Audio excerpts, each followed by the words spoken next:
السلام عليكم. السلام ورحمة الله. شلونك حبيبي اخبارك؟ الله حبيبي ألف هلا بيك. يابا ايش تبيع انت؟ والله أستاذ احنا نبيع بس كاهي، محلنا اختصاص كاهي. ايه. الأول هو هذا الكاهي المعروف. ايه.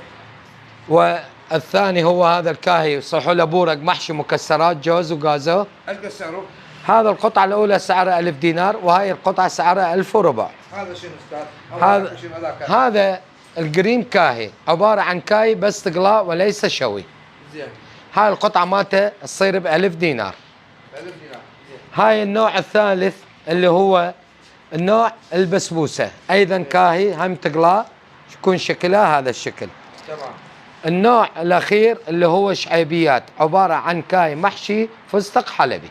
زين. هاي جت متطورة، هاي حديثة. نعم نعم أستاذ، هذه وهذه حديثة. اي. اي. ايش قد سعر هذا قلت لي؟ هذا الشعيبيات سعره 1000 ونص، أما البسبوسة القطعة ب 500 دينار. زين. مين يجوك الناس يشترون من عندك؟ مين يجوك اكو ناس يوصلوا لك؟ نعم عندنا سفري، عندنا توصيل، والعالم تجي من جميع أنحاء الموصل.